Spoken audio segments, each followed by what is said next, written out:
Every weekday evening, STV News is transmitted live from Aberdeen to viewers in the northeast of Scotland and the Highlands and Islands. Each day, news teams are working across the region to bring you the latest news and sport. This short video takes you behind the scenes and shows you just some of the work which goes into producing the nightly news.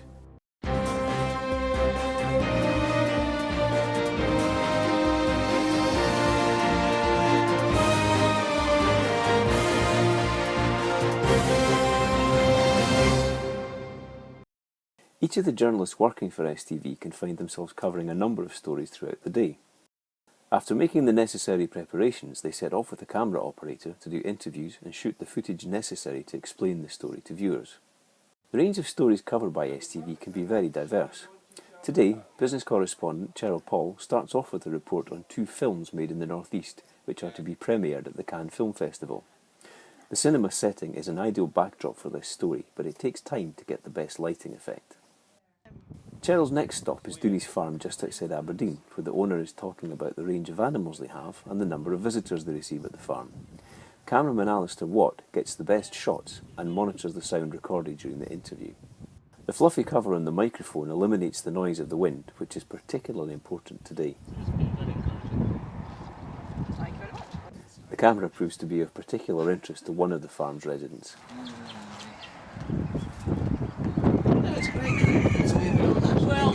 STV North's headquarters are in Aberdeen, but the company also has crews based in Inverness and Dundee.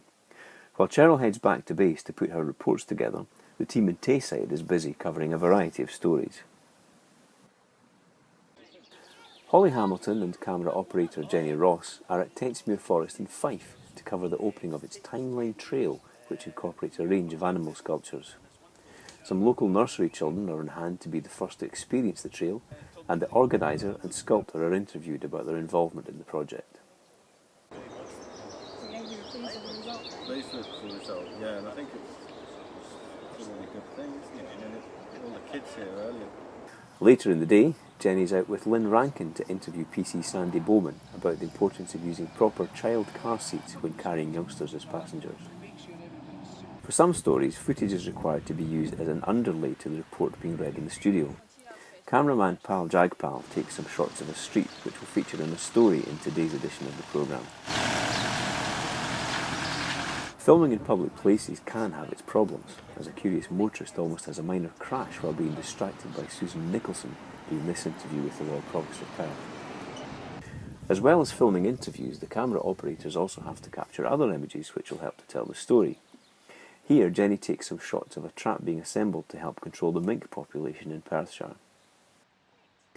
An interview with the person in charge of the project will add further information, but sometimes things don't always go according to plan. I keep thinking, where am I going with this? Yeah, no, it's okay, it's okay. Once all the filming has been completed, it's back to base to edit the footage together. Stories can vary from simple footage with a voiceover to more complex packages involving a number of interviewees and other footage relevant to the story.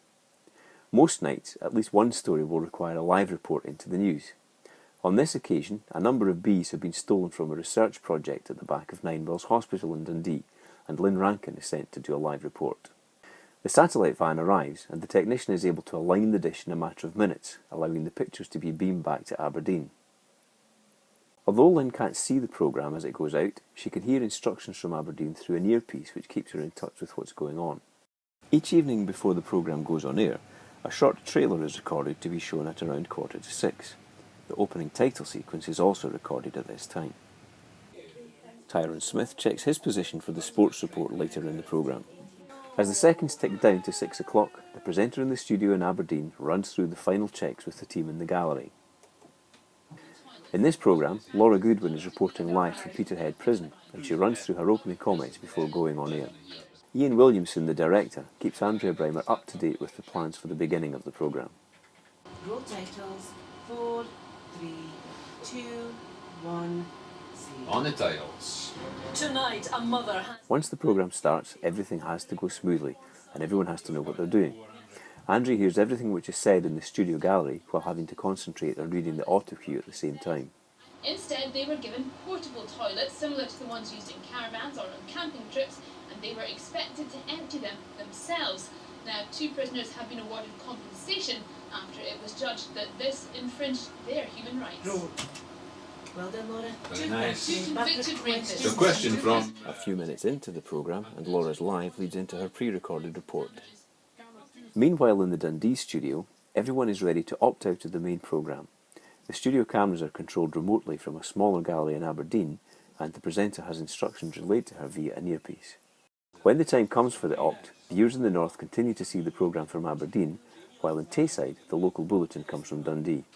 For Tayside, it's Susan Nicholson.